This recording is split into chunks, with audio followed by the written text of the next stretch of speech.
안녕하세요. 여성을 위한 여성 변호사 안교기입니다. 우리 시청자 여러분들 교회에 나가시는 분 많이 계시죠? 우리 교회에서는요, 교회 헌법이라는 게 있어요. 각 교단마다 교회 헌법이 있어서 그 헌법에 따라서 어떤 징계해야 될 일, 뭐 목회자라든가 혹은 뭐 이 교직자 혹은 성도님들이 교회 헌법에 위배되는 일을 했을 때 그런 것들을 이제 징계를 하는데요.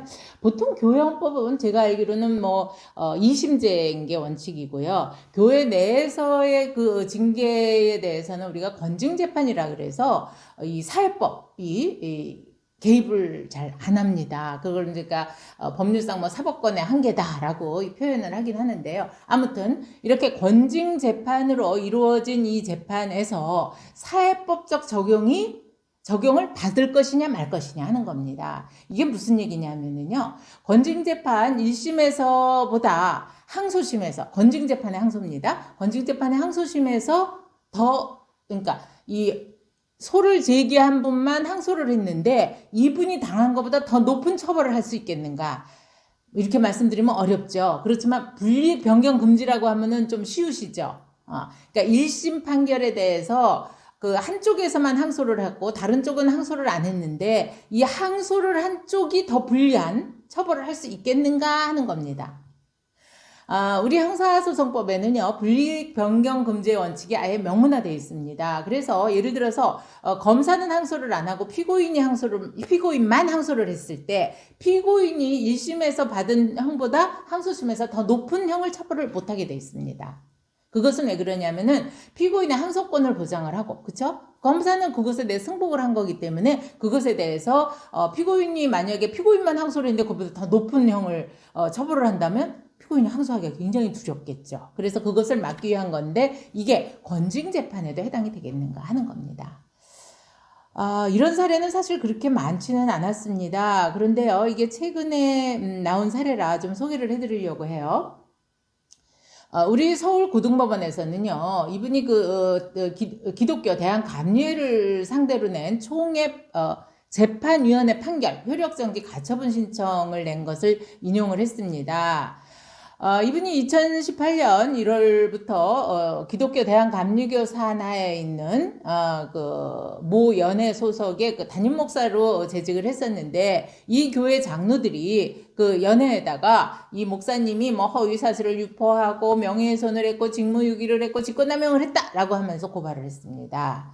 그랬는데 이 1심을 맡은 그 기독교 대한감리교회는 그 규정에 따라서 이 연회재판위원회에서는 정직 2년에 처하는 판결을 선고를 했어요. 그런데 이것에 대해서 이제 이 목사님이 항소를 한 거죠. 그랬는데 2심을 맡은 총회에서는 1심에서는 정직 2년인데 항소심에서는 1심보다 더 중한 면직 처분을 해버린 겁니다. 그렇게 되니까 이 목사님이 정직 2년에 처한 연회 판결에 대해서 나만 상소를 했는데 어떻게 정직 2년보다 중한 면직을 하냐. 이것은 불이익 변경금지 원칙에 반해서 효력이 없고 위법하다라고 해서 교단 판결에 대한 효력정지 가처분 신청을 우리 법원에 낸 겁니다.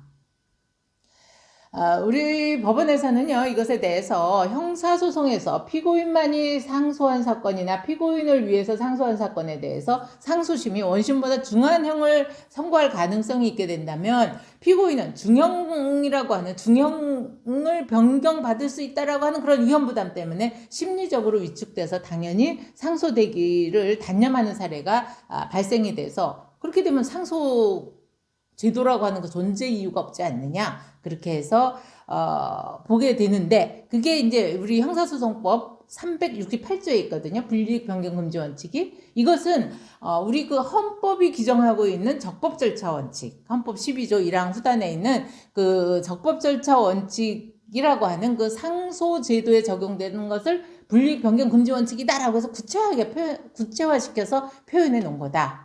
그리고 이것이 민사소송에서도 당사자는 불복 신청을 하더라도 원심 판결 이상으로 불이익한 판결을 받을 염려가 없게 되기 때문에 이것도 상소권 보장을 받는 건데 이러한 원칙들이 교회법이라고 해서 달라져서는 안 된다.